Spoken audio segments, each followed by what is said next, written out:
Hey, what's good? It's your boy MC. We've got a rebroadcast for you, episode 10, The Red Road to Cuba with Cuban-American actress Doris Morgado. This was in our infant stages, so you'll notice a lot more ums from me, but just roll with it. Stay tuned for more episodes. Go to thevocalminorityReport.com, check out our store. You can contribute to the show, check out guest info, previous episodes. Make sure you like our Facebook page. Subscribe on iTunes, anywhere you get your podcasts, and tell a friend.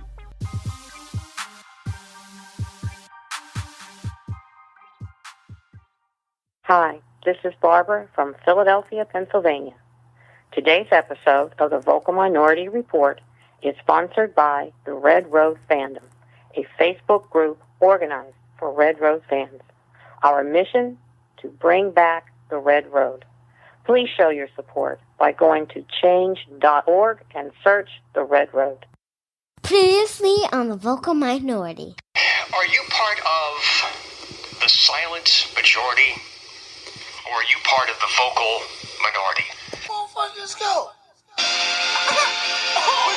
Attention, please! If America can be saved, and I don't know if it's too late, but it'll be through radio shows like this new kind. This shit here feels like a whole entire world collapse. Motherfucker! The revolution will not be televised, will not be televised, will not be televised, will not be televised. The revolution will be no rerun, brothers. It's the vocal minority. The revolution will be live. Hey, welcome to another episode of the Vocal Minority Report. It is your boy MC. Thanks so much for downloading this show. As always, realize you could have downloaded any podcast in the world, but you're here with us. We appreciate it. Special thank you to all our new followers, everyone who's using the hashtag, the Vocal Minority, all of the likes on Facebook. We've got a brand new Facebook page. It is www.facebook.com/the Vocal Minority Report. Please go on there. Let's try to make that a hub for conversations and comments, criticisms, anything you have about the show. We'll put some content up there and try to keep it active for you guys. Thanks to all the new listeners, everyone who's subscribing. We're on Stitcher now, and Google Play, so you can subscribe, leave ratings, reviews, share those links with your people. We're still on iTunes, trying to move up the ranks there, so continue to leave ratings. We'll get into a new thing now that I've heard some other podcasts do, where we will read the 5-star ratings. So thanks to everyone who's done that. Please leave a rating and a review, and we'll read some of those. We've got another very special guest this week. This week we have the very lovely, beautiful, talented actress Doris Morgado on the show this week. We're going to get into a couple of different topics. We're going to talk about Cuba. We're going to talk about acting. And once we get past the first few minutes or so of me stumbling over my first question, I think it bounces out pretty well. We get into a pretty good conversation. So thanks again, everybody, and we'll talk to you after the show.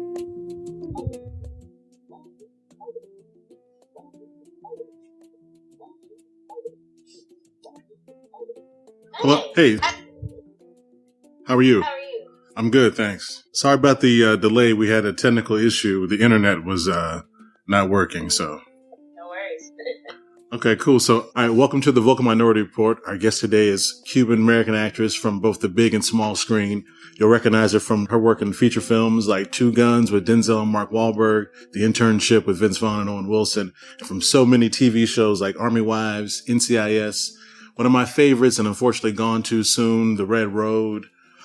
It seems like all of Tyler Perry's shows.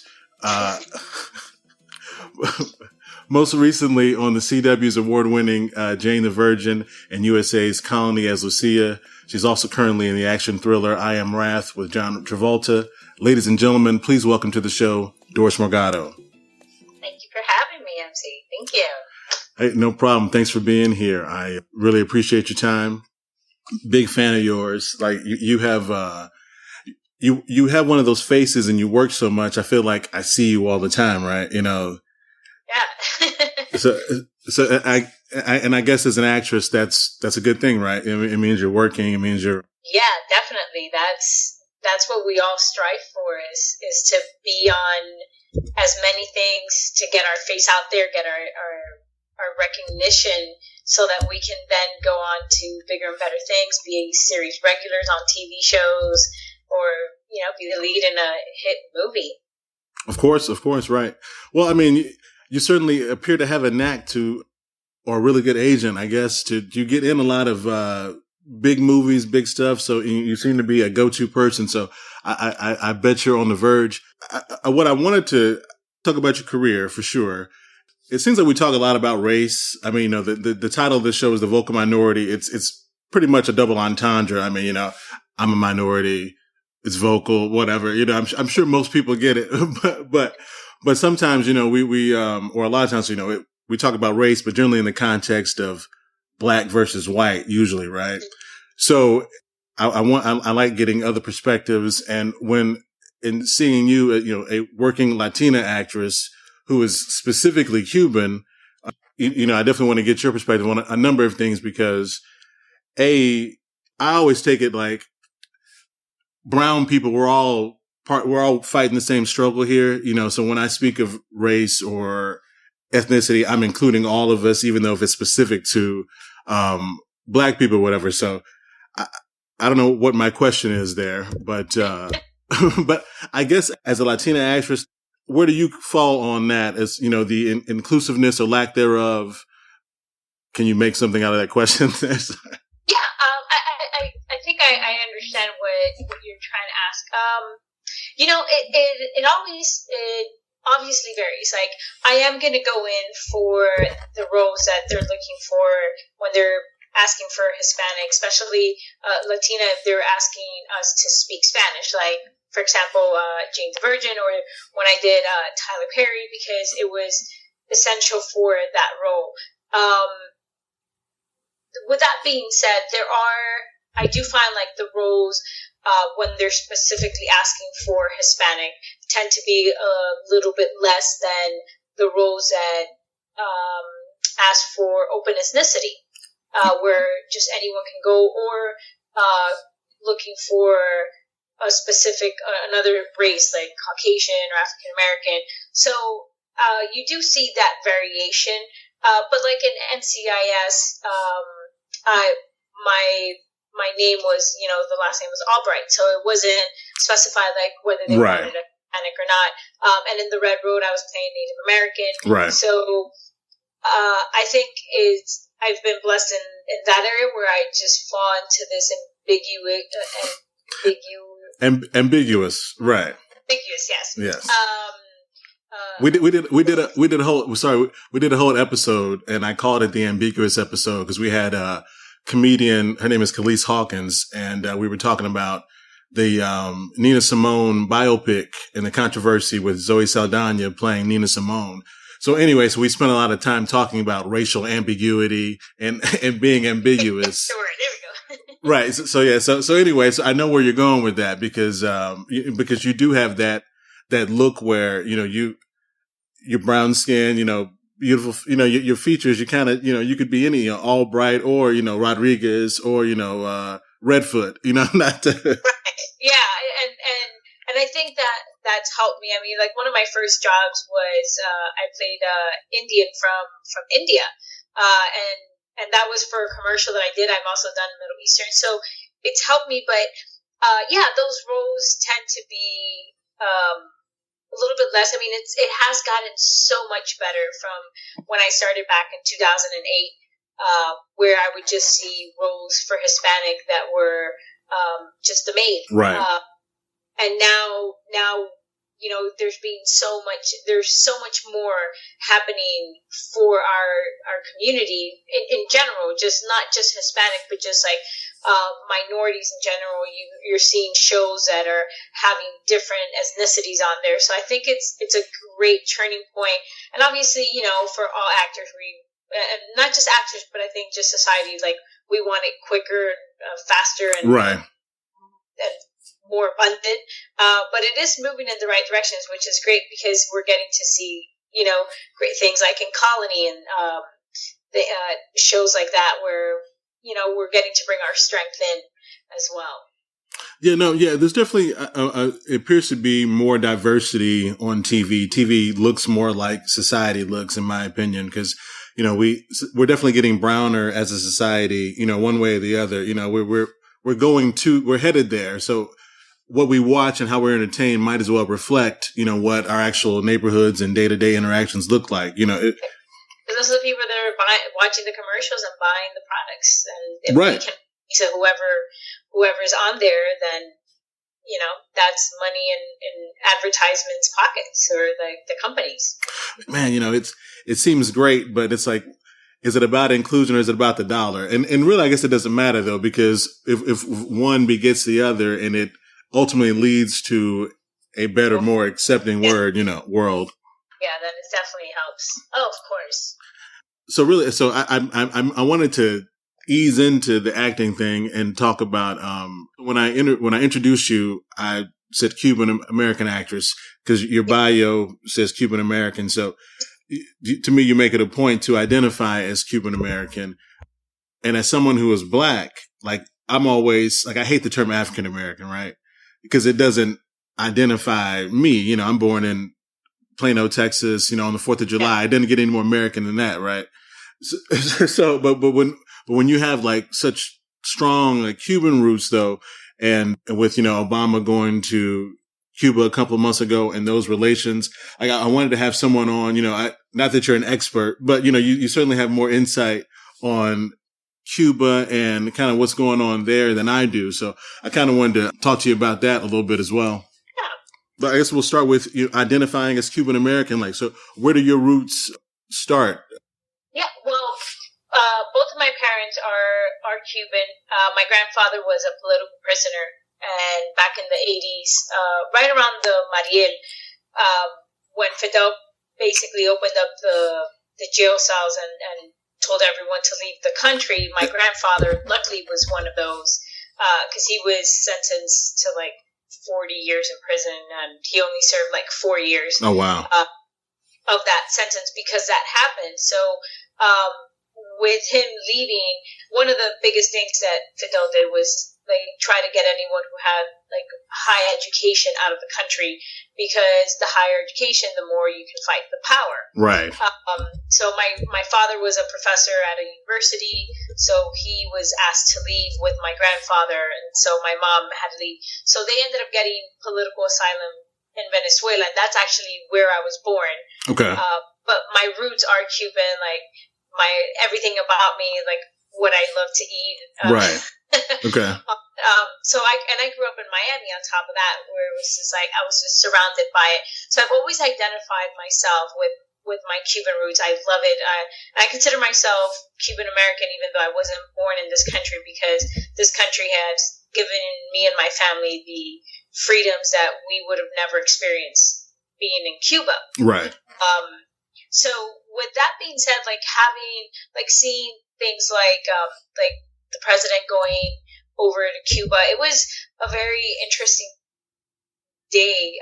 And I remember talking to like my mom and my father and like different family members who did experience like the stuff that happened when Fidel took over, and like how they lost a lot of things within the family. And it was just a lot of mixed emotions. Definitely, I think the biggest thing that bothered all of us was the facade that was portrayed in the stadium of like all of these Cubans who were like excited, right? Because they were paid. They're loyalists who were paid, right, to be there. It was by invitation only. Okay. Yeah, so though they were like the best dressed, and they had their Nike shirts and right. So that we're like, oh well, I don't know what people are complaining about. Look how great these folks look, and I was like, and that's precisely why I want to talk about it, because even though it's a couple months ago, I mean, obviously those ties, since I think it was December of 2014 when Obama talked about normalizing relations, like we were on the road to normalizing these relations. And I know for me, like on one reason on this show, I'm quick to admit what I don't know, right? And that's why we have on people who have more information or can, shed some light on some different topics. And when it comes to Cuba, it was one of those things where I was like, okay, this is pretty cool. It's this island, 90 miles away. look like us. They got good music. You know what I mean? You know, it was very simplistic, my view of Cuba, right? Just, you know, I'll tell you what it was. It was, you know, Bay of Pigs, Cuban Missile Crisis, the opening scene from Scarface that tells me everything I would need to know.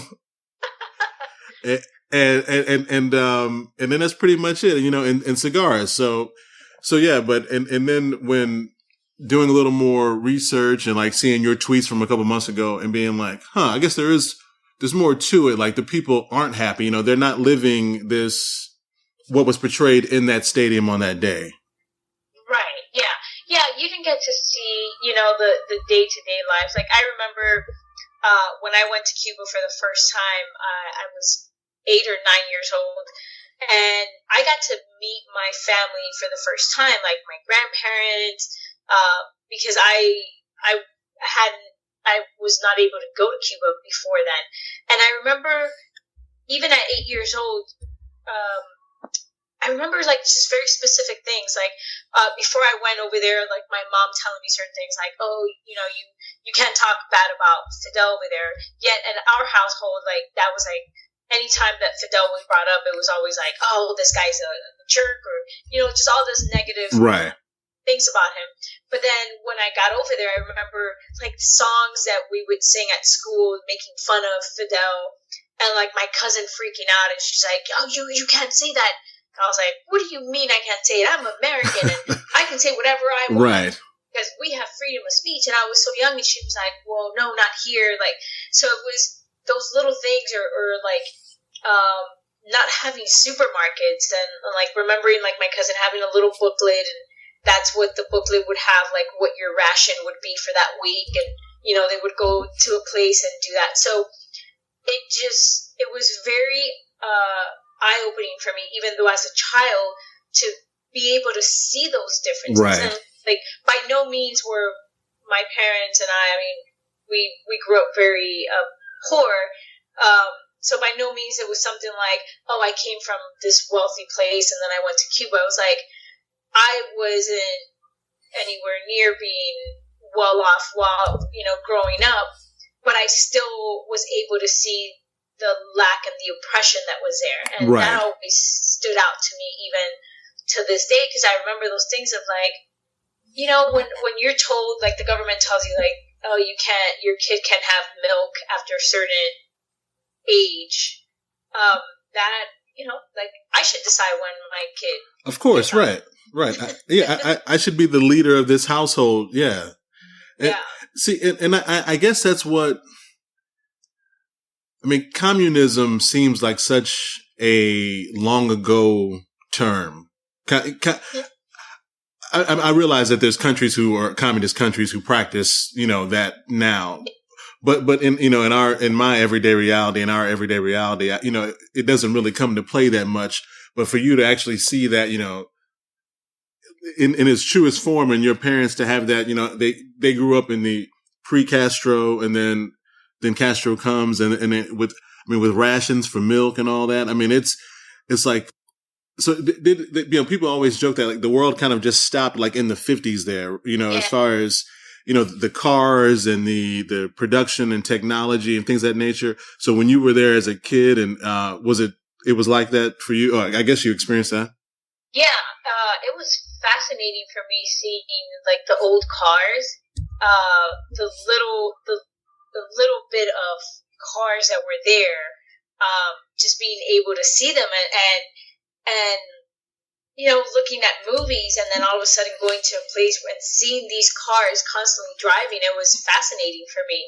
I was like, wow, this is impressive, because even the architecture, Havana was set up the city to do a replica of Washington, D.C. But then I didn't know that. Have been hit by hurricanes after hurricanes. I mean, we're in the Caribbean. I mean, it's like every year it's like a hurricane goes through there.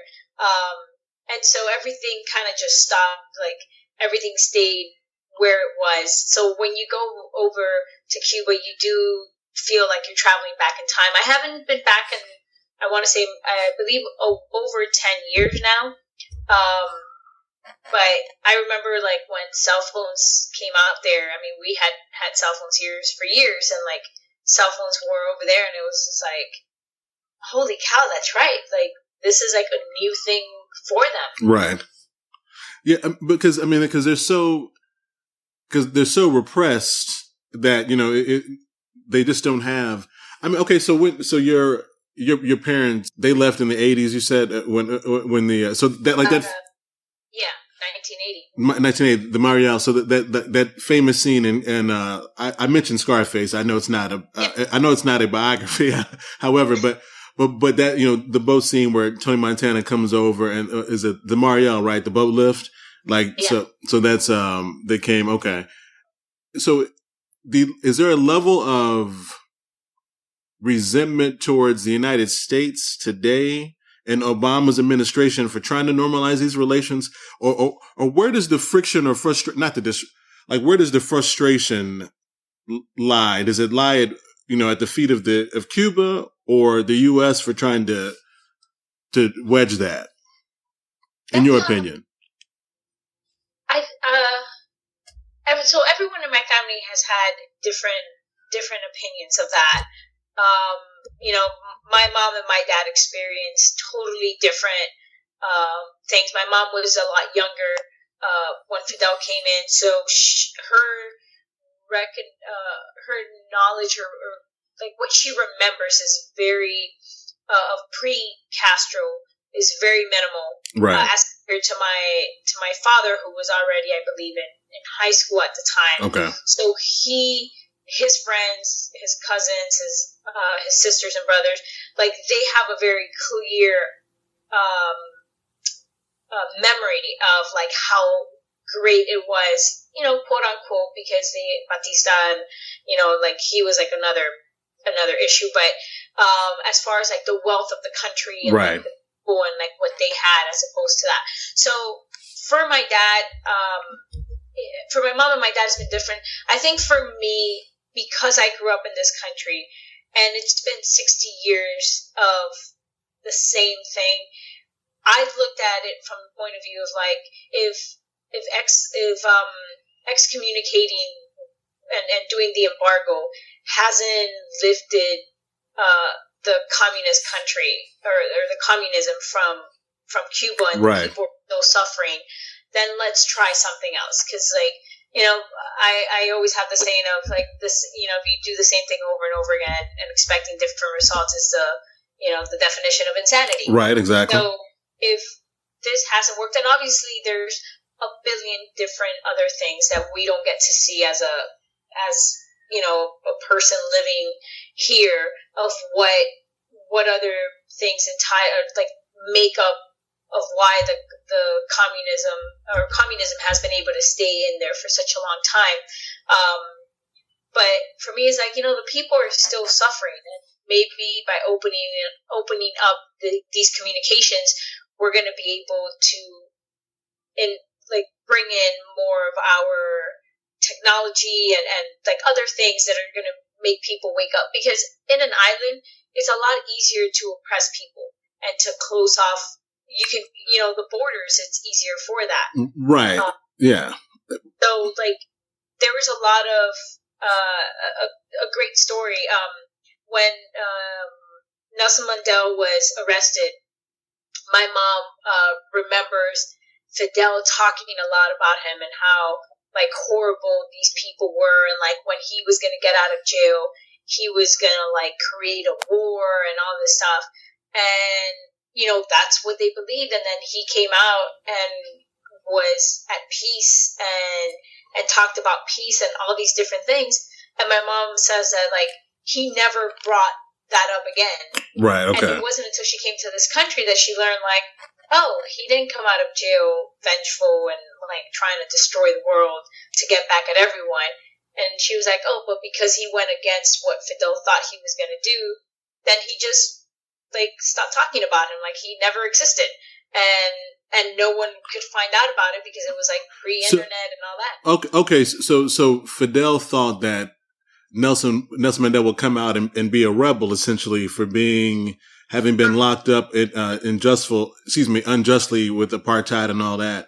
And okay, and because they control all of the media and everything you hear, like we hear about, like in North Korea with Kim Jong-un and all that, where they control everything. Then, okay, wow. So when he wasn't radicalized, he just okay, wow, man, that's talking about.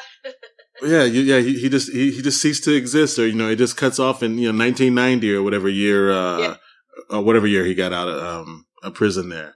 Yeah, that's I always wonder how a dictator can have that much control over a people, right? Because people aren't sheep, so obviously there are, dissidents, there are rebellions, but it appears that Castro regime has just had a very strong hold on keeping those people down and keeping that message, like, well, you talked about with your grandfather, a political prisoner, for years. So, and to have experienced that firsthand in your family, I guess it makes sense, why you would, certainly identify and want to affirm that Cuban legacy, not that I or people who don't like being called, African American are ashamed of it, but, our roots, our legacy, there's like 3 generations between, between that. Whereas with you, like literally there's 1 generation and for a lot of Cuban Americans in this country. Yeah. Oh yeah, definitely. In my, from my mom's side, I think it was her great grandmother, they were Chinese in-depth workers. And from my dad's side, they were slaves, but now they all consider themselves Cuban because it's been so many generations, where they don't consider themselves Chinese or African because of that, because it's already been 3-4 generations now of them being in Cuba. So now they consider themselves Cuban because that's where their history is. Yeah, exactly. Yeah. You bring up, the slave thing, and, I forget about the whole Afro-Cuban, I don't know how I could forget about it, but that whole Afro-Cuban thing and the fact that Cuba was going to be a slave state, that's that history is crazy, I don't know how many people know that, because that history is not talked about enough, when we talk about, it's interesting. So my last name is Morgado. And my family comes from a very small town, I would consider it a town. And my dad finally told us the story. So our last name should have been Gonzalez, because his great grandmother was a slave, and she had all her children was from a sailor who would come into the port, but he was from Spain. And because a lot of her children, she had them when she was a slave. When she became freed, someone had told her if you give them the father's last name, he might have a right to take them from you and take them to Spain to be raised with them. Oh, wow. So she ended up giving them the name Morgado, which were her slave owners. So I've actually have spoken to a couple of Morgados that are from Cuba, from that place. And it's interesting because they're either white or my skin complexion or darker. So we know the darker ones who they were, the lighter ones who they were. Wow. Man, that is, that's crazy. Cause that story is so, I think it hits home, in a way that I hadn't really, thought of, because it's a similar story as far as last names go. Maybe not as much as the sailor from Spain, but the same, slave owner keeping the last name and that extension and, either losing your identity or trying to protect your children's identity in the case of, your grandmother there, or great grandmother, excuse me. So yeah, okay, no, that's so I guess so. There's way more similarities there than maybe I give us credit for. But I wonder, but see, growing up in Miami and having that whole being so close to Cuba and having that Cuban experience, and I'm sure that you're able to be immersed in that culture and community. Oh Yeah. Yeah. Well, I guess we killed the Cuban conversation. I guess I've gone over all my my notes on Cuba. I'll circle back to your acting career, and if we spend, I guess, a little more time on. Are you would you consider yourself a character actress or just an actress who happens to get certain roles? And I've never considered myself a character actress. There is a niche. There are things that obviously I feel more comfortable with, and definitely there are certain roles out there that it comes easier to play with. Like if I'm talking Spanish, like I did for Jane the Virgin, and then I got to play a soap opera superstar, which I was like, oh, I grew up speaking Spanish, okay, and I grew up watching telenovelas. Gotcha. So I was like, this is going to be a walk in the park, because it was one of those things where it's like, hey, can you play up the drama in a soap opera? I was like, oh, buddy, can I? I grew up watching these bad boys. Right. I know they go. You've been doing that your whole life. I got you. Okay. All right. It's like, how do you get out of chores? It's like being over dramatic with mom. It's like, Mom, if I have to clean the room one more weekend. Of course. Okay. All right. So you've had that experience, that television. I got you. So your career started in 2008, right? Or so did you? Was that your first big break in 2008, or is that when you decided that you're going to be an actress, or how did we end up there? So back in 2008 is when I made the decision of doing this as a profession. I went to college and got my bachelor's in elementary education. Okay. And while where'd you go to college? Oh, FIU. Okay, Florida National. All right, that's what's up. So living up in Atlanta, I ended up meeting some guy who was an aspiring actor and a musician, and I'm glad you said aspiring actor, because it sounded weird. You said being in Atlanta, you ended up meeting some guy. So okay, I'm glad you. Okay. Yeah, so he was an aspiring actor, and we were just talking about that. I was telling him how one of my passion had always been acting, but in my mind, I thought that you had to start acting at the age of 3 in order to be able to do this as a profession. He's right. Like, oh, and start taking classes, and he gave me different acting schools, and he told me about agencies and things like that. And that's pretty much how I got started. I mean, I took acting classes in college, and I did plays, but my passion has always been TV and film. Okay. And that's what I wanted to do. So I knew how to get into theater. I knew that they had auditions and things like that, but I was like, well, I want to do film and TV. And so through that, I just literally met one person who said, hey, you should go to this agency. Hey, and then just different people were put in my path that got me to my agent, and then I ended up booking my first thing ever, which was my Days In commercial, which I played a woman from India. So that's okay. Hey, but that ambiguity works, though, right?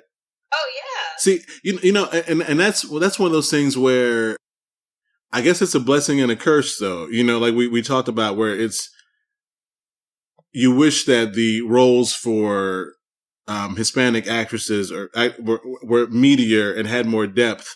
But, I guess you are given the opportunity to work more than some actors because of that. I shouldn't say work more, but maybe, if able to jump around to different. Right. Because you know who Cliff Harris is, the actor? He was in he's in Training Day. He's at the table. He's got the mustache. He's playing a Mexican gangster. Yes. But he plays in everything. He's been like to me, he's real ambiguous. I'm pretty sure he's from like New Zealand, but he plays like an Indian. He'll play like a Mexican drug lord. Like he has that classic look. You know, he can play like a black dude. You know, he's got that same that same look going for him. And I'm always like, man, I wonder what it's like where literally you can show up and damn near have any role because he just fits, you know, and he's a good actor. And same thing with, and I say that to say same thing with you because, you know, you if you need to speak Spanish, you'll speak Spanish, obviously, and you'll do your, you know, your telenovela or, you know, you can just, you know, you can be that multifaceted character, I guess is what I'm trying to say. Yeah, it definitely helps. And I think, I've definitely taken advantage of it. Like anytime that I can get the opportunity of, if they're looking, if they say, hey, we need this or this ethnicity, then I try to like, you know, accentuate certain things with like the hair or the makeup, wardrobe, right? Just to help. Okay. So how did you end up? So since you were in Atlanta, I'm assuming that's how you got on the Tyler Perry circuit and got on those shows in the new Black Hollywood, right? Yeah, that's how I got into the shows with Tyler Perry. I was living out there, and that was actually Tyler Perry Meet the Browns was my first guest star role on a TV show. So that was also very exciting. I got to play the salsa instructor and like curse someone out in Spanish, and so I've seen that episode. Yeah, no, my dad is a huge fan. No phones when you're recording. See, sorry about that.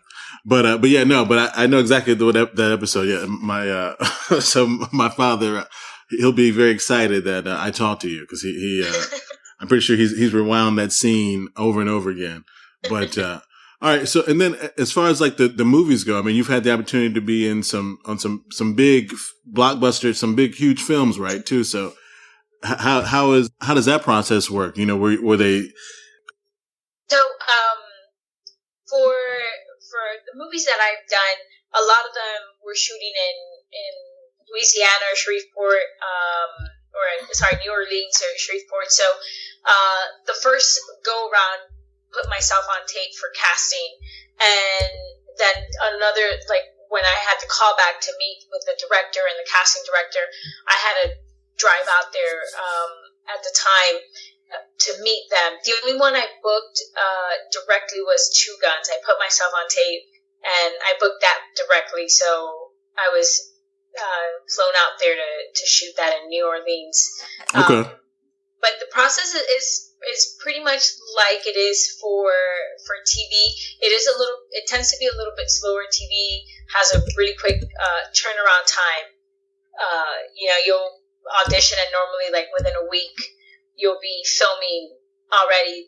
Film will take, maybe like 2 weeks. They'll give you 2-3 weeks advance notice. But they were all definitely very fun. And like I said, I've always loved film.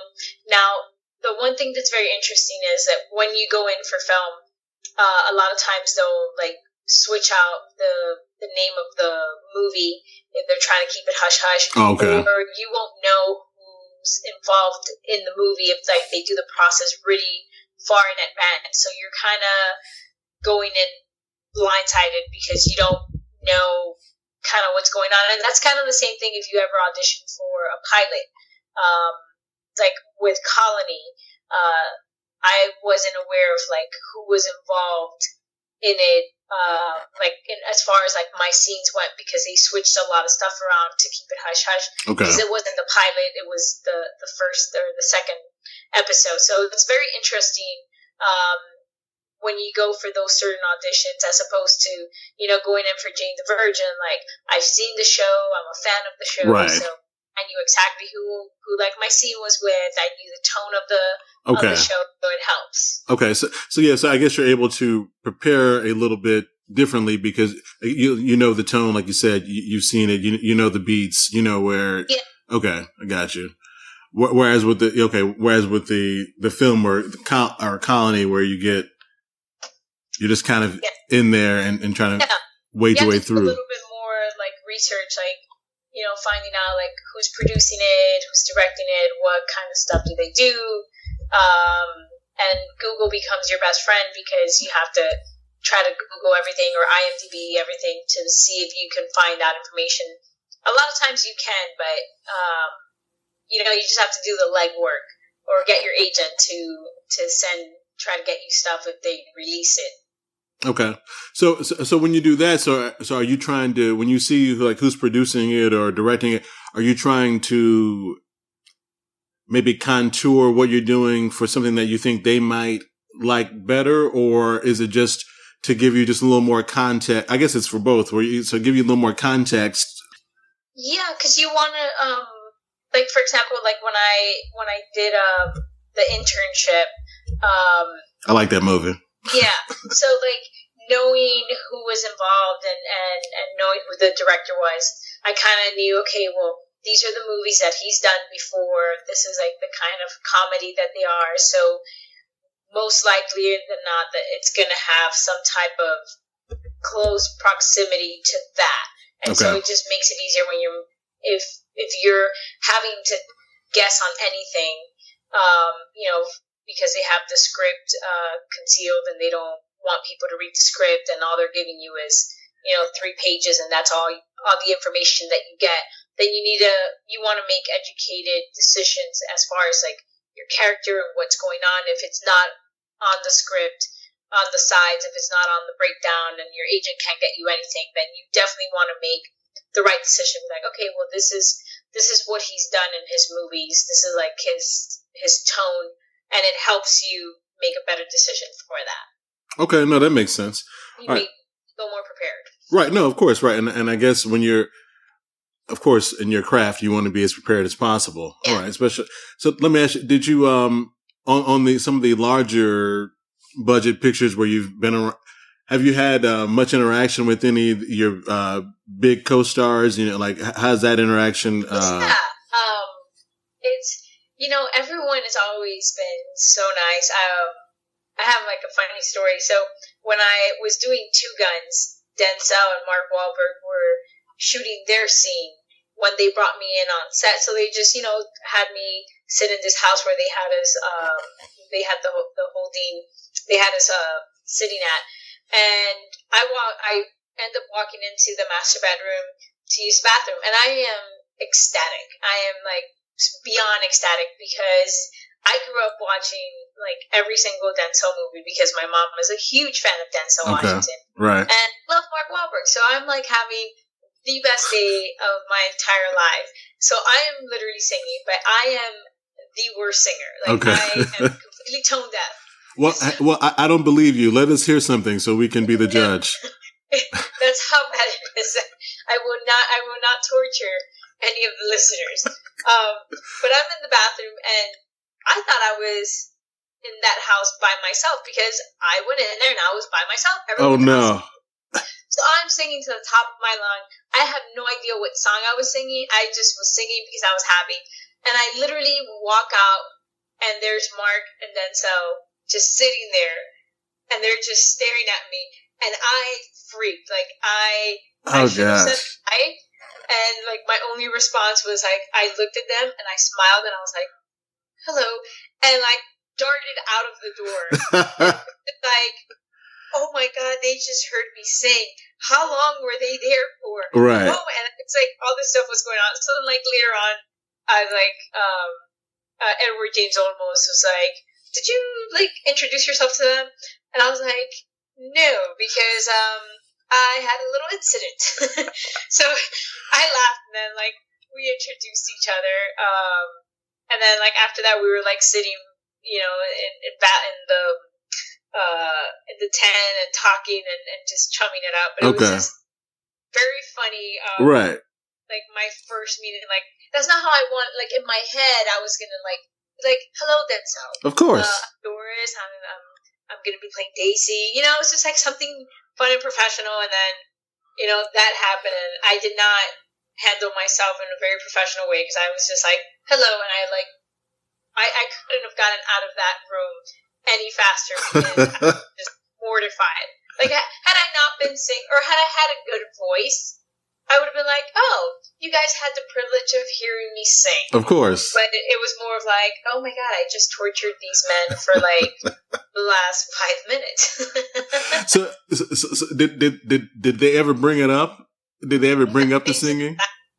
They just like I could see them, like, as soon as I walked out, I could see them smirking like, oh, that was coming out of you? It was like that sort of thing. It was like, huh. So there was no quick rewrite to give Daisy a singing scene in the movie? Thank God, no. And an a cappella on top of that. Like, there wasn't even music to, like, kind of hide the fact. Like, I could have hidden my voice a little bit. Like, no, it was bad. Right. No, that's funny. In my head, it was bad. No, I got you. And well, it's always worse, in our own heads. I'm sure you probably didn't sound that bad, but no, that's funny. What about anything, you with Owen Wilson and Vince Vaughn, like on the internship you mentioned, any I'm assuming you're just going to laugh like all the time. They're really goofy and silly. Oh. Like, is it what we would think it would be? It's everything and so much more.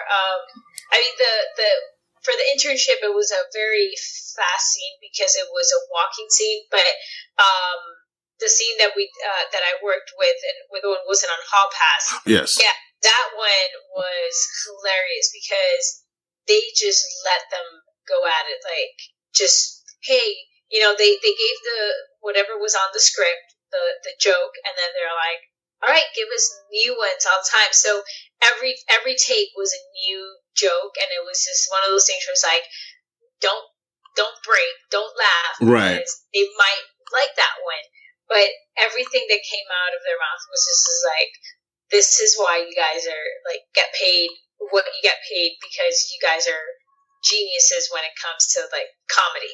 Okay. I mean, it was hilarious. It was like getting paid to go to a comedy show.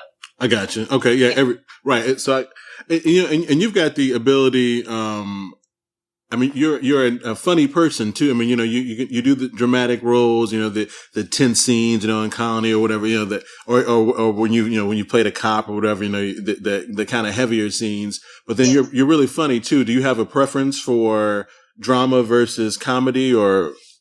I've always been drawn to drama. And I think I've always felt like I'm a very happy person, and I've been blessed to have a good upbringing. So I always felt like I don't really like that was like my outlet of like to be able to like to cry and to just become like really emotional. And I just love like being able to bring like that compassion and that and like relate to the story, like that human story. For me, it's something that it makes me love acting that much more. So to be able to bring that to a scene, it's one of the reasons why I love what I do. Okay, all right, no, that's good. Yeah, so I guess I never really thought about it like that, where you get to play, you enjoy playing the opposite of what you are naturally. So like, you get to really emote and have that anger or tears or whatever. Yeah. Okay. No, all right.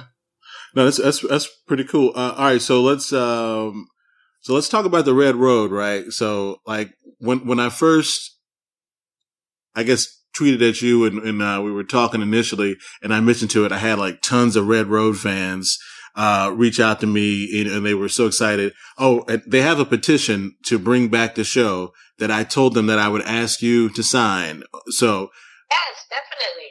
Okay. So you guys, you heard it, right? She says she will sign the petition. So I will forward her the link and then she says she'll sign it. So that's cool. All right. So yeah, the show is amazing. And like everyone was just brilliant.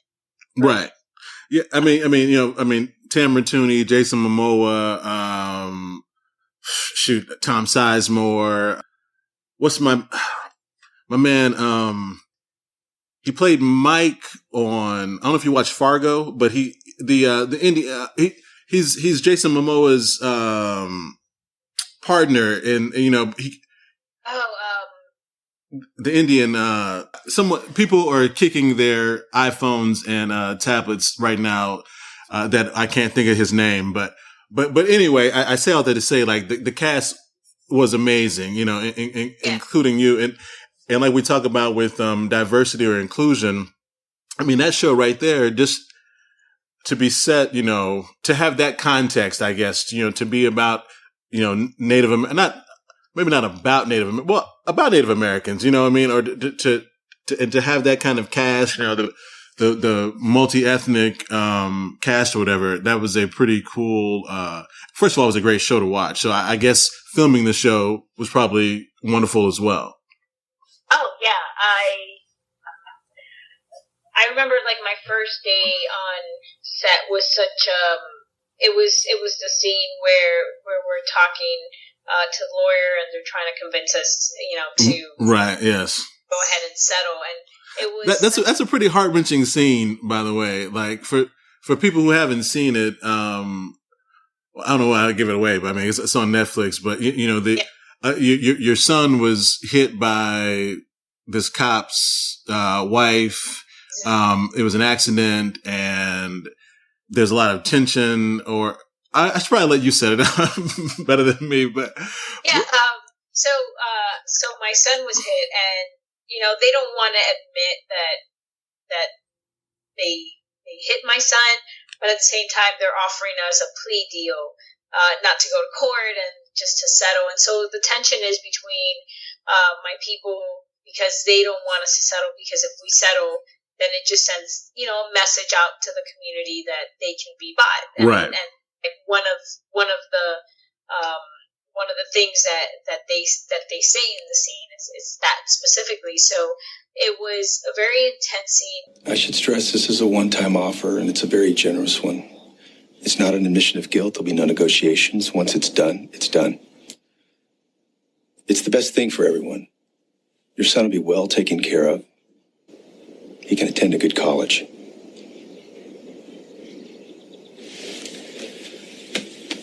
Go ahead and discuss. I'll be up front.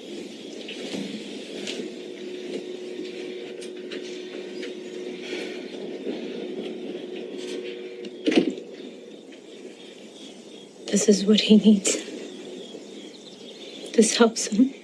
You know what message this sends? That we can be bought. Chief, respectfully, I don't believe this is about a message. Let's deal with reality. If we go to trial, there are no guarantees. And as of right now, there are no witnesses. Well, let's not pretend we don't know the truth.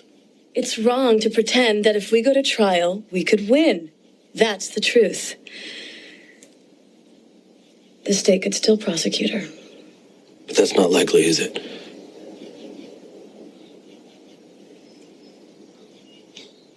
We take this. Nothing's ever going to change. Why is it up to us to change things? This is about Paul. Paul will always be taken care of by his people. You know that. But it was so easy to be able to get to there. Nick Gomez is just amazing. He's brilliant.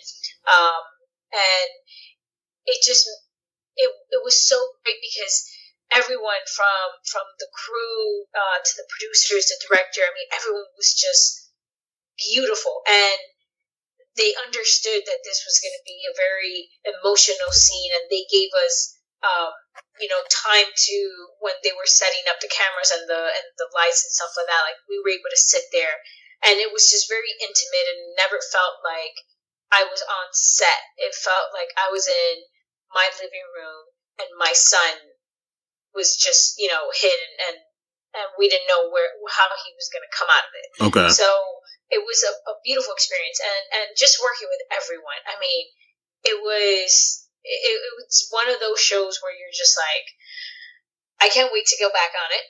Right. and so lucky to have been on it. I got you. Yeah, because it's not every day that you get to work on a show that has such brilliant acting and even more so of the writing. Yeah, and I think that's what got. I mean, the writing, the way it's shot, and obviously you all's acting, and the setting. Where do they shoot it at? We actually shot in Atlanta. Oh, really? Okay. Georgia. It was north of Atlanta. It was like an hour north of Atlanta. Okay. Yeah. I guess there's tons of trees and woods and forests out there. Okay. All right. Well, it looks. It captures the vibe really well. So that's good location, people, for sure. Okay. Okay. Cool. All right. Well, I guess we can go ahead and wrap it after that. After our Red Road talk, a couple other things though. I wanted to so if anybody who follows you on social media sees that health and fitness is very important to you, right? Yes. I mean, that's definitely a staple of what you do. And in addition to being a very talented actress, you're also this health and fitness maven. And so for me, I just want to ask you, what can I do that's really easy without changing? I already told you I don't eat breakfast, and what's really simple that I can do that right now just to get it. I lost 30 pounds a long time ago, so I'm able to maintain the weight down, but I want to get toned though, right? And without doing a whole lot, Definitely, your eating has to change. I grew up playing sports. I have two older brothers, and I've just always been a tomboy. I was always out and about, whatever it was. I couldn't just sit in my house. I had to be out doing sports. And interesting enough, I've been working out for as long as I can remember. But these last about year and a half, I joined a boot camp, and I've been working out 6 days a week. And I wasn't seeing the results that I wanted. And it wasn't until the trainer was just well, you need to change your eating. And for me, it never clicked because I run track and field. Okay. We were running at least 4 hours every single day. I did not have a healthy eating habit. I just ate whatever I wanted. Right. But cutting down from working out 6 days a week, 4 hours, 5 hours a day when I was running track to now doing it 1 hour a day, then I was I don't understand. I'm working out. So definitely the eating is the one thing. I just finished literally 2 weeks ago a 6-week body transformation challenge that they had at that gym. Okay. And I lost 21 pounds in 6 weeks, and 21. I lost 8% body fat. Yeah, the pictures are coming up soon. I'm waiting for them to send them to me, the before and afters. But you were already cut up before then. How do you lose 21 pounds? I know, and that's the thing that I always considered myself healthy and fit because. Hey, people trust me. She's a beast. She's a beast for sure. Go ahead. Thank you. Yeah, and that was the thing. When I took the challenge, I took it because I remember how my body looked and felt when I ran track, and I knew I wasn't there. I didn't know that I was that far off where I was I'll be able to lose 21 pounds. I thought, maybe 10 pounds. But then when I lost the 10 pounds, I was oh no, this is still not where I was. And I never, I didn't starve myself. I was counting my calories. So there's an app called MyFitnessPal. Okay. And I absolutely love it because you log in what you eat. And that was one of my things. I made sure to have 1,200 calories. So I was never going hungry. I was constantly eating, but I was always eating healthy food. So I would say for you, if you want to take it to that next level, the easiest thing, cut out sugar and processed food. That's probably going to be the easiest thing for you to start with. And then once you can get sugar and the sugar cravings out of your system, it takes about 21 days. Then take it a step further and be okay, well now I'm not going to have pasta or bread, gluten, anything with gluten. Do that, and incorporate I can cut out sugar. I haven't had a soda in years, so I can. Well, I should say. I have a soda like every 6 months, maybe. So like, but pasta and bread though, I don't know about that one. Like, you can do like gluten-free bread, but ideally, at least for like the first month or so, you want to start doing like just meat, like lean meat and veggies. Okay. And then get your sugar from fruit or what's the other one? Sweet potato. Okay. Use that, yeah.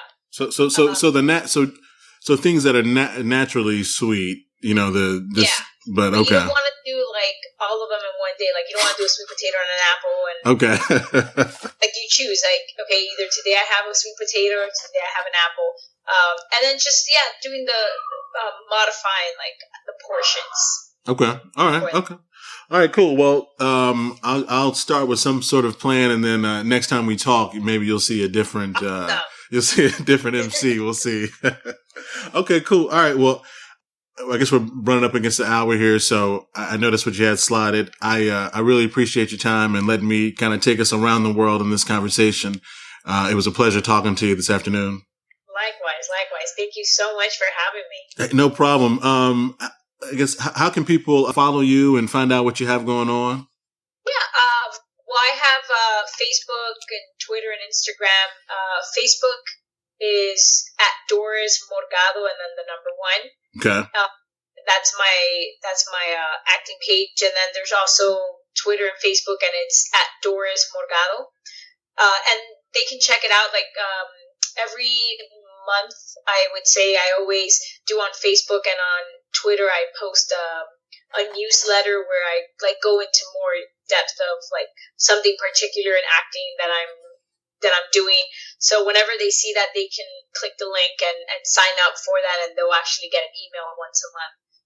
And then I also love motivational videos, so I always add that to the newsletter to motivate people, because you know a lot of times we get stuck in a rut, and I think it's important for people to like hear something positive and be like, you know what, I'm on the right path. Let's go. Let's move it. You know, if I fell, I'm going to dust myself, get back up, and go again. Right, no doubt. Well, it's a great message. So clearly, you're a very positive person. You're doing a lot of stuff. It clearly that attitude is serving you well in your career and life. So hopefully, our listeners can take that attitude, and me as well. So again, I really appreciate it. Thank you, Doris Morgado. I'll be in touch and be watching you. You have anything coming up you want to promote or any? I do, but unfortunately, I can't talk about it. But it's huge. Okay. So I'm gonna leave it with that, because when I'm able to talk about it, then we'll link up again and promote it. But yeah, I'm very excited about the next step that I'm going to be doing pretty soon. Awesome. All right. So now, guys, we have to figure out what superhero movie that she's going to be in. So, no, well, cool. Well, all right. Well, hopefully you'll come back and you'll promote it with us. And we look forward to having you back on to talk about other things. So again, we appreciate it. We'll talk to you soon. Thank you. Thank you so much for having me. Have a wonderful day. Hey, you too. Thanks, Doris. Oh, hey, and I'm going to send you that link for the Red Road. Yes, mention that again. The fandom page, bring back the Red Road. So maybe that'll help them out. So have a good rest of the day. We'll talk to you soon. Thank you. Thank you. All right. We'll see you later. You too. Bye. Bye-bye. All right. I hope you guys enjoyed that. I thought it was a great conversation with Doris. She was gracious to come on the show today on the Vocal Minority Report. Really happy to have her. Really liked her thoughts on Cuba and our interaction there and the history behind that. And then also just her as a working Hispanic actress, or WHA, as all the Denzelites will get that reference there. She's out there working, hustling, doing her thing. So make sure you support her. at Doris Morgado on Twitter and at Doris Morgado 1 and Doris Morgado on Facebook. Check her out, and we'll definitely have her back on the show to talk about her upcoming projects. Really excited to hear about whatever big venture she's in, and then just to talk to her again. So as usual, use the hashtag The Vocal Minority. Make sure you like, subscribe, follow us. We're available on all the platforms. Tell a friend, tell your mama, teach somebody about a podcast. This is not a mixtape. Let everybody know. We'll talk to you guys next week. Peace out. This has been a Vocal Neighbors production.